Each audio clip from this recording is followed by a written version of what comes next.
What is going on, everybody? This is another episode of Coordinated Chaos. On this week's episode, we'll be going over what happened in Week 18 of the NFL football season. Then we're going to go straight into Super Wildcard Weekend preview. So we'll hit on every single game. We're not going to stay on everything for very long. Week 18, like I said, this one, there's not a whole lot of games that mattered that much, but there was a lot of playoff implications, seeding, things changing around. So we'll hit on a bunch of these games, but we're not going to stay very long on a bunch of them, obviously, because there was not that much going on in Week 18. Kind of a boring week until Sunday Night Football. So let's go ahead and start with the first game of Week 18. That was Ravens versus Browns.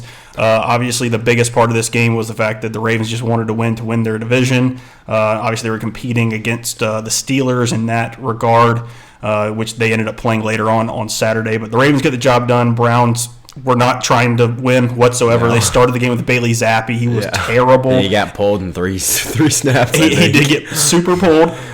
Dorian Thompson-Robinson came in. I think Bailey Zappi came back in. Yeah. It was a disaster. So it looks like the Browns were more or less like tanking, which I don't blame them for at all. They need a quarterback for sure because Deshaun Watson's got a popped Achilles and he stinks. Yeah. So, Ravens get the job done. No big deal there. Derrick Henry gets his touchdown incentive that he wanted for Week 18, and that was pretty much it.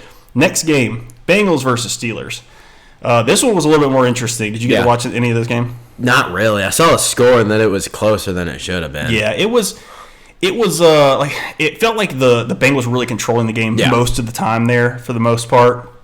But at the end of the day, the Steelers made one big drive at the end to kind of make it interesting there. But at the end there, just the Bengals made a play on defense, were able to stop them. So essentially, they had their chance at potentially getting into the playoffs by doing their part and winning the football game against the Steelers on Saturday night. But then obviously the Broncos went ahead and won on Sunday, so that kind of screwed their chances. We'll get to that a little bit later. Some theories going on with that game exactly. Thoughts. But some thoughts at the very least. Next game, Falcons versus Panthers. This one was just interesting. Keep pounding, baby. Yeah, for sure. Yeah, Bryce Young and the Panthers in general end the season on a good note. Defense you see they had the highest points allowed ever.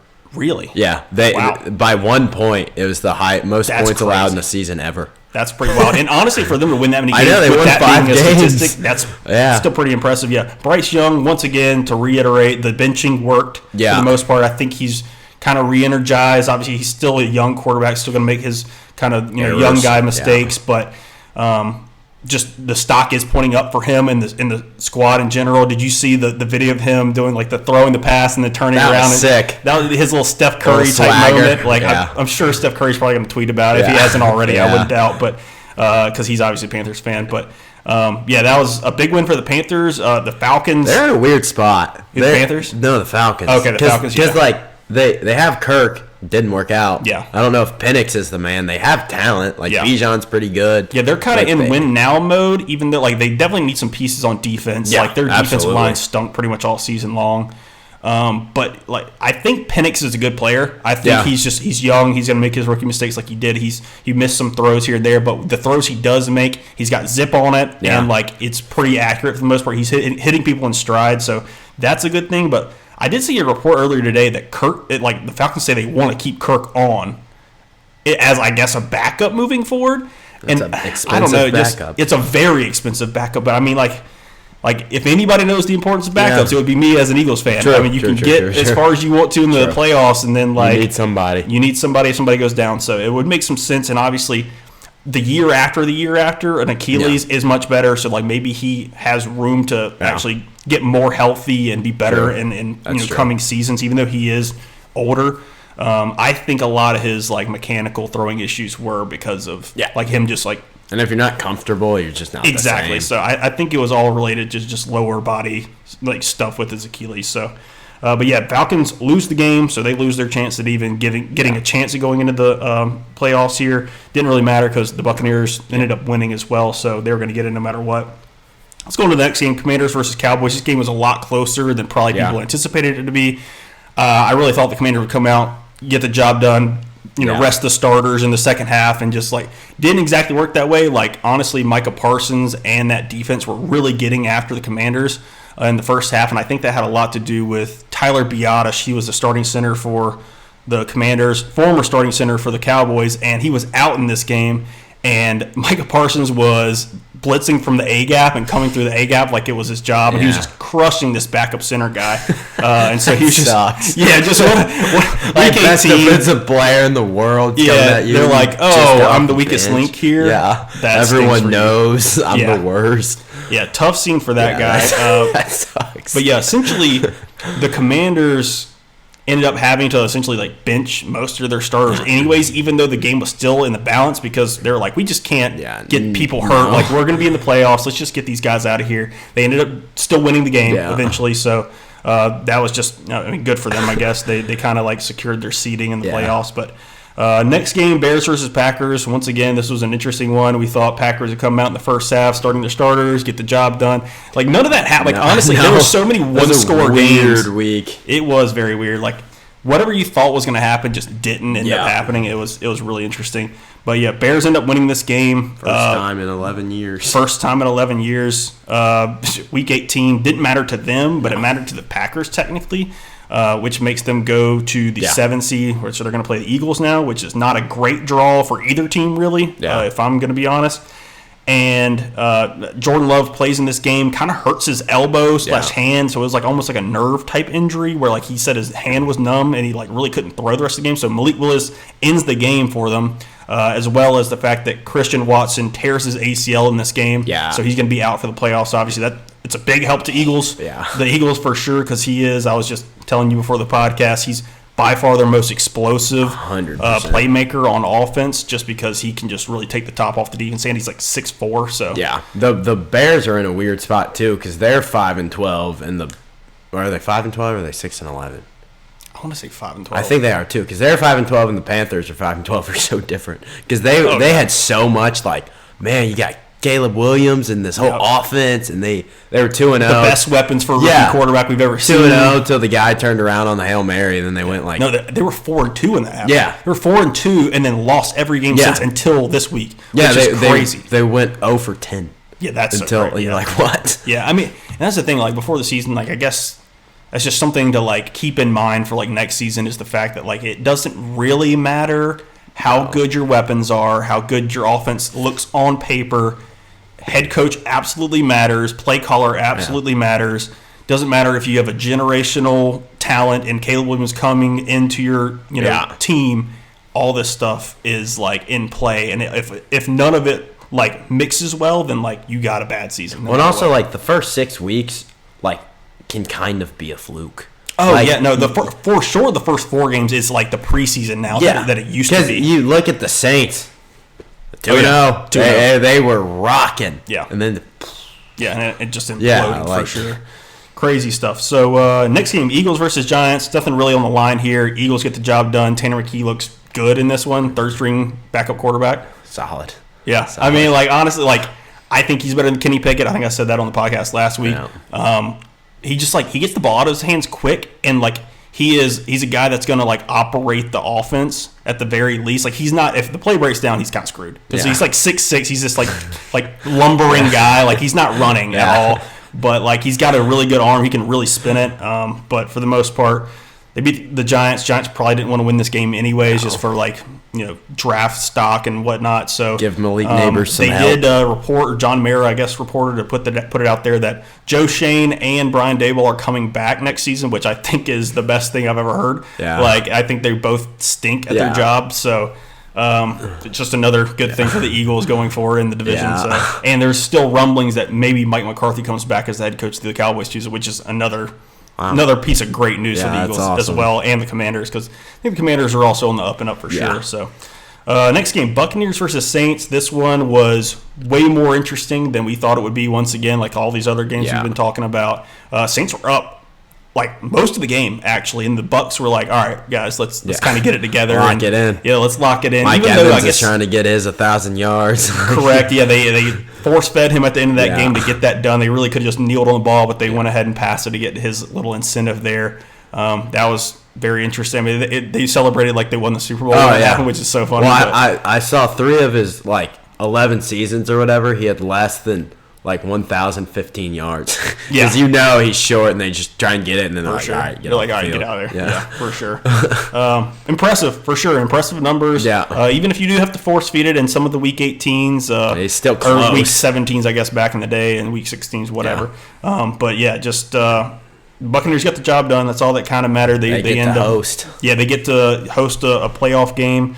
That's going to be fun. I just think Baker is such a wild card. He could go, he could throw for 400 yards and 4 touchdowns, and I wouldn't bat an eye at it. But then he could also have a bad game. 3 picks. Exactly. So he's a high variance quarterback for sure, but he's fun to watch nonetheless. So next one, Broncos versus Chiefs. This one obviously was a big deal. Yeah. We have some theories about this. A lot of people have theories about this that the Chiefs the Chiefs just kind of through the game. They did not want to see the Bengals get in because everything else happened that needed to happen in order for the Bengals to slide in as the 7 seed there. And I don't blame the Chiefs for saying screw that. Joe Burrow, that high flying offense, even though the defense did stink, they were opportunistic, starting to be more opportunistic at the end of the season there.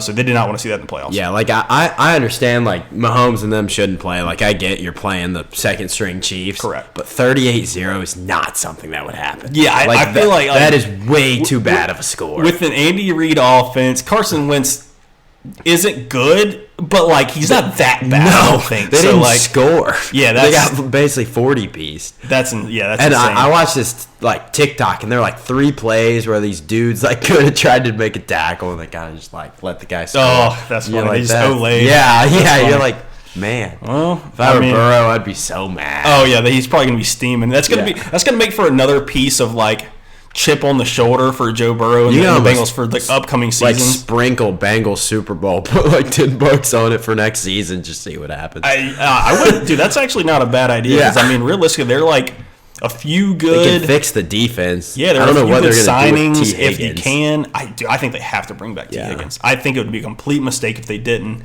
The Eagles put the blueprint out there that you can absolutely pay a quarterback what they deserve to in this market, as well as 2 perennial good wide receivers, and still put together a good team. Their running back's decent too. No, Chase Brown, for sure. They just have to get some sort of defense. Correct. Yeah, I think they could hit on a few people in the draft, hit on one signing in free agency, and they're back. Right. They're back to being contenders in the AFC for sure. So, next game, Seahawks versus Rams. Not going to stay on this very long. The Rams, interestingly enough, did not start their starters in this game, even though they could have bettered their seeding within the NFC to play, I think it was the Commanders rather than the loser of Detroit and Vikings, which is really interesting. Sean McVay was like, we don't care. We just want to make sure everybody's healthy going to the playoffs, which I don't blame. They might not be scared. They might be we'll take either of them. Yeah, and I think they got, obviously, the better end of that with the Vikings. Absolutely. So the Vikings got to travel to L.A., which is, I think, their best bet. The Vikings did beat the Rams earlier on in the season, so, the Vikings will have a little bit of confidence. The Rams stunk early. That was a game in which I don't know if they had everybody healthy either. Yeah. So, that was another thing that, they kind of hang their hat on as well. So, that was pretty interesting. The Seahawks win the game. This is funny that so they had a bunch of incentives for Geno Smith that he hit, and he made $6 million in Week 18 based on he had to throw for 185 plus yards. He needed a couple touchdowns or something like that, and they needed to win the game in order to win 10 games, which was an incentive. They gave him an extra $2 million or something like that. I was thinking to myself this whole time, especially with the 10 win thing, I was like, shouldn't that just be 11 or 12 wins? Yeah. 10 wins in this economy where a 10-win season doesn't always guarantee you a spot in the playoffs. Shouldn't it be more gear, especially with 17 weeks or 18 weeks technically? Shouldn't it be a little bit higher so you're guaranteed a spot? Well, especially for the team that they are. It's not like they're a Panthers where you're man, if we can get 10, that'd be dope. Yeah, it's they're a functioning football team. Yeah, it's it's a low bar to set for a Seahawks team that it's saying go above 500 and you're essentially that's basically what that is these days. And that's the thing. There's too many games now for 10 wins to matter that much, and so you give this guy an extra $2 million. Yeah, if you can get 12, you're top something. Yeah, now you deserve the $2 million that you got. Yeah, 10, you're man, 10, you missed the playoffs, and you still made 10. Yeah. I don't know. I just thought that was a dumb incentive for them, realistically. So, next game, Chargers versus Raiders. This one didn't matter a whole lot. Chargers did want better seating. I guess they had that on the line, and so they did play their starters, which I didn't think they were going to do. They came out with Justin Herbert, J.K. Dobbins, the whole gambit. They got the job done. I really thought that the Raiders were going to kind of give them a run for their money. It was early on, it was a little bit close, but for the most part, the Chargers took over. So not much to say there. No. But the game of the weekend, the game of like the year, basically ended up not being that fun of a game to watch. But Lions versus Vikings, the game that I predicted completely wrong on the last pod. Lions just mollywhopped the Vikings. I was right. You were right. You were. I'll give you credit for that one. That was bad. There's a little bit more to the home field advantage than I even anticipated with the Lions. I know that they have a great home crowd. They have it's indoors, so it's going to be loud almost no matter what. But man, it just the energy in the stadium, as well as just the fact that the Lions are such a well-oiled machine on offense. You just can't miss your opportunities, and that's exactly what the Vikings did in this game. You had the Andrew Van Ginkel potential pick six for a touchdown. He missed it. He just dropped the pass essentially. So Jared Goff gave them opportunities at points to make the game closer. They were in the red zone so many times and just could not punch it in.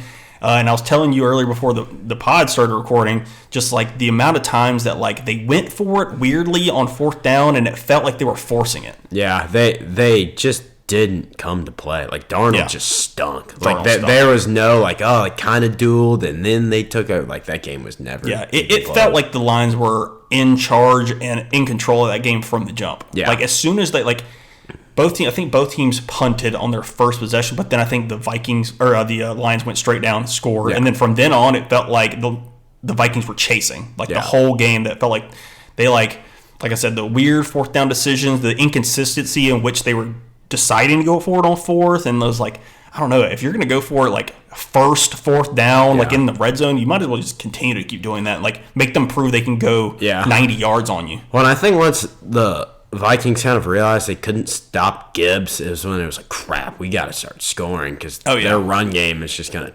absolutely tear us, and it did. For sure. Yeah, no, Gibbs, you made a good point. It was just the size of the holes at the Lions O-line. I was God. Yeah, were there people there? They were just being able to drive a Mack truck through the holes. Yeah, it was Sewell's moving two guys. Yeah, that's the thing with the Vikings defense and how blitz heavy they can be is it's really susceptible to a really good run game. If you can stay balanced against the Vikings and their blitz packages and whatnot, it's really hard for them to compete, especially with some of their lack of talent on the back end for the Vikings. So Lions got the job done. Jahmyr Gibbs 4 touchdowns, just crazy good game from him.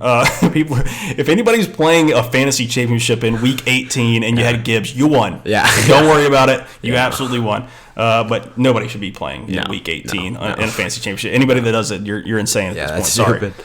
But just Lions get the job done. They're going to be the 1 seed, win the NFC North, and they're going to be resting in or in the wild card weekend. The bye week is nice, but can we talk about the Patriots and how they won their way out of the first pick?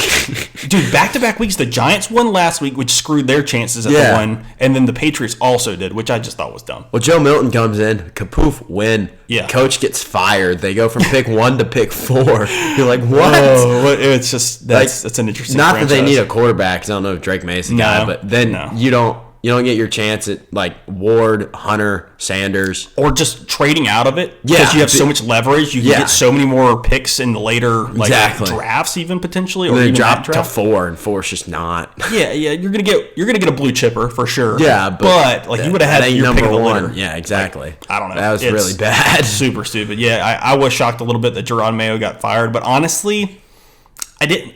Some of the stuff he was doing throughout the year, I didn't really like it. But you usually kind of give a guy more than 1 year to get some, develop some guys, stuff like that. Some of his decision making was not a huge fan.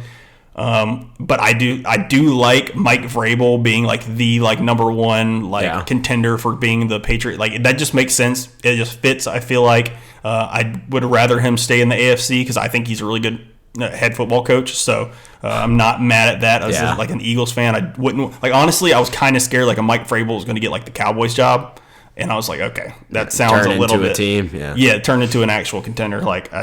Yeah, keep Mike McCarthy. The meme I saw was when Livy Dunn was like congratulating Paul Skeens, and when like she was going crazy and he wasn't, and it was like, honey, your Patriots won. I saw that one. That's good. But pretty much week 18 wrapped up there. That was it was a little bit boring, like I said, until the night game, and that ended up being that sucked. That one kind of did suck because I was really hoping for like absolute fireworks. I was hoping for like a 38-36 game or something, like just something crazy. Bates wins it from 62. Exactly. Yeah, that would have been a little bit more entertaining. But let's move on to Super Wildcard Weekend preview. I'm going to go through all the games here, and I'm going to even say it with the spread and whoever's the favorite here. So we're going to start with Chargers at -2.5 versus the Texans. I think the Chargers destroy the Texans. I think Texans limp it into the playoffs. Yeah, there's a few teams we're going to talk about where they're all kind of limping into the playoffs. Barely. And the Texans have not looked good for the past 7 weeks or so. The Chargers are so much better coached. Oh, yeah. You can tell right now how much Jim Harbaugh has meant to that team, just like organizationally, just like the dysfunction has kind of left the franchise. And Herbert's for the time got being. Something to prove because he's always been elite, but they've never gotten to the playoffs. He has not won in the playoffs. That one, he was very close. Obviously, 27-0, they were almost. Yeah. He almost had a playoff win under his belt, but he couldn't get it done.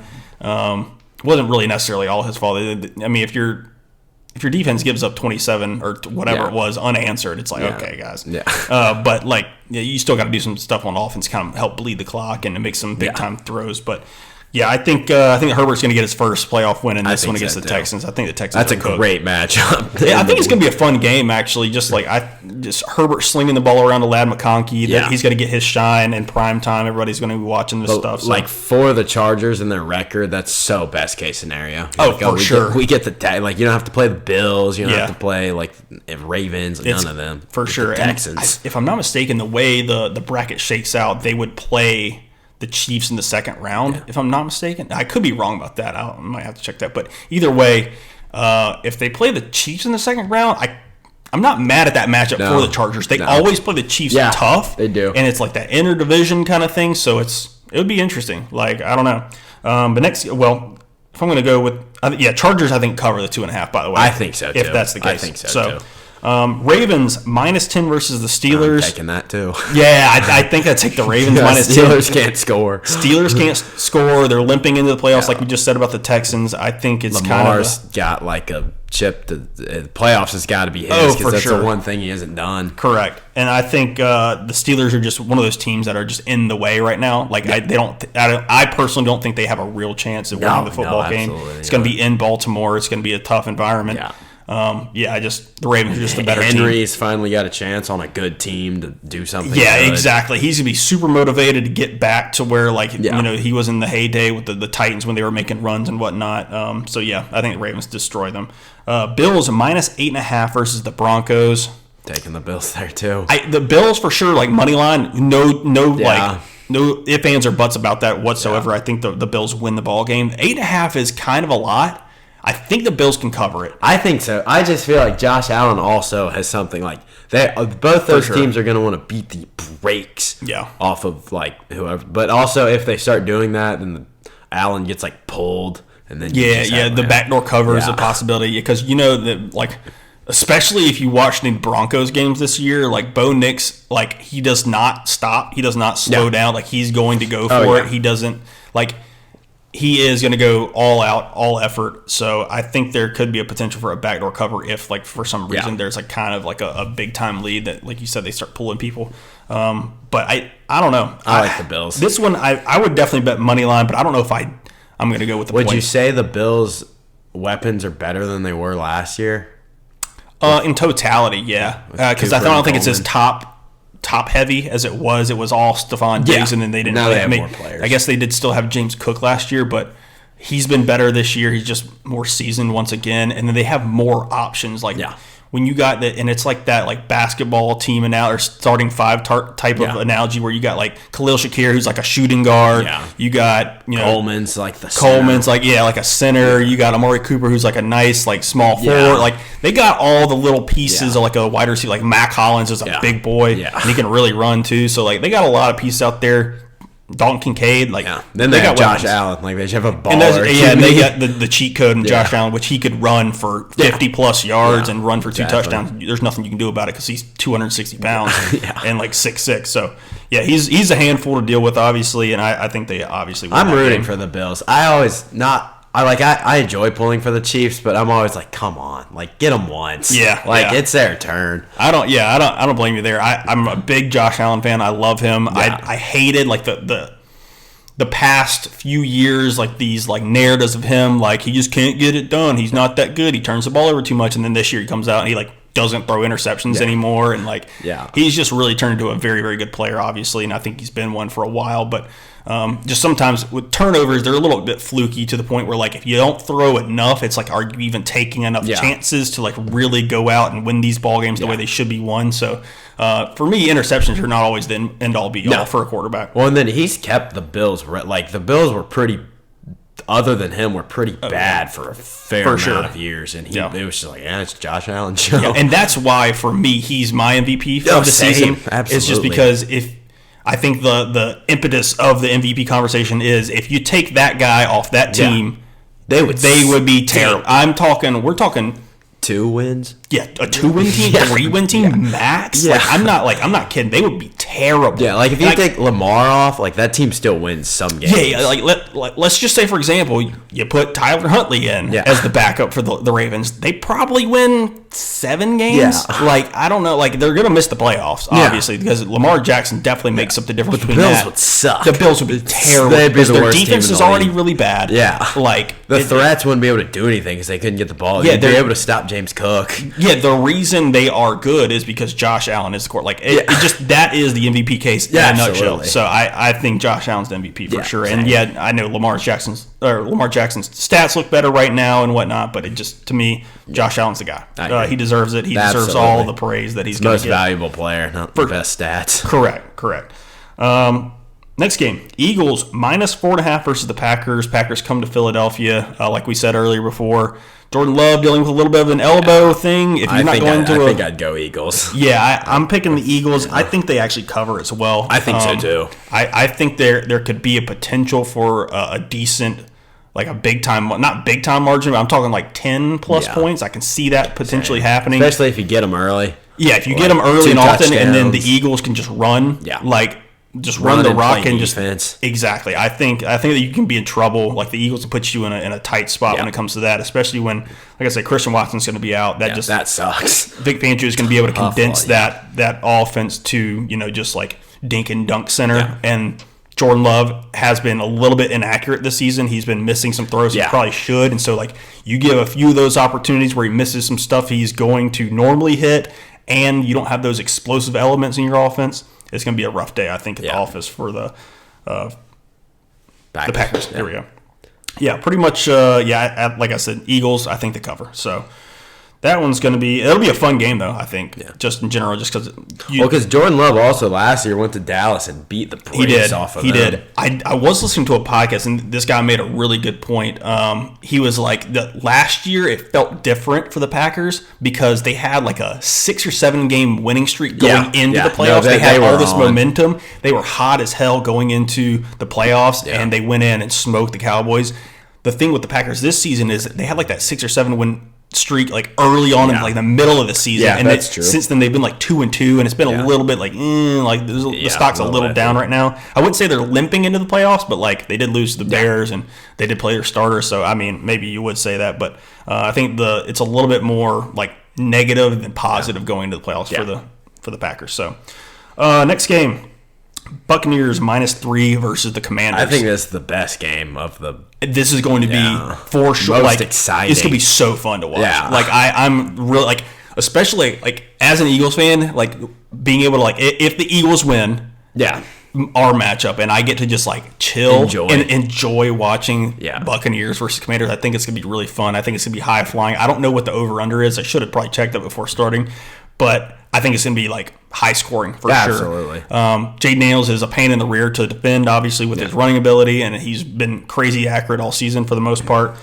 Baker, obviously, another wild card, could throw, like I said, for 400 yards, and you wouldn't bat an eye at it. So I think it's going to be really entertaining. It's in Tampa Bay, obviously, so that's why you kind of get the 3 points there. So they think that the game's going to be dead even, more or less. So, like, it's kind of like a coin flip at that point. So do you have an idea of who you would pick there against the spread, even money line? I would take the Bucks. Yeah. I think I would just go money line because I don't know how that – but I don't see Baker losing at home. I would find that really hard. Yeah, I think I kind of like – I don't know, man. I feel like the Commanders probably wished they got the Rams rather than the Buccaneers. 100%. So I think the Commanders would have beat the Rams. But since Probably. things kind of shook out in Week 18 there, they get the Bucks. And I think that's a worse matchup for them, and I do think the Bucks probably win. I don't think I would pick them to like cover the spread. I think they definitely can, but I like the Buccaneers money line there. Same.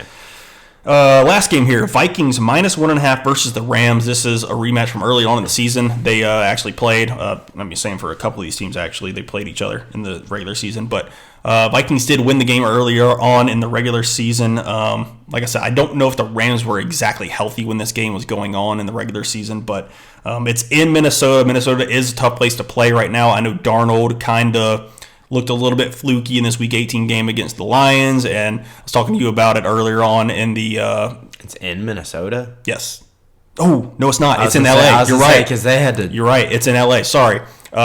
Honestly, doesn't matter because Vikings fans travel really well, and L.A. doesn't really have fans. That's also true. It's just a bunch of celebrities there for the most part. So, for the most part, it's going to be heavy Vikings fans in the building. But like I said, LA is not a tough place to play in general. No. But either way, I think the Vikings still win this game. The Rams their offense to me has not looked good in the last couple of weeks. I think it's gotten a little bit too Puka Nacua centric. They're not using Cooper Kupp whatsoever, and so that just limits what they can do on offense.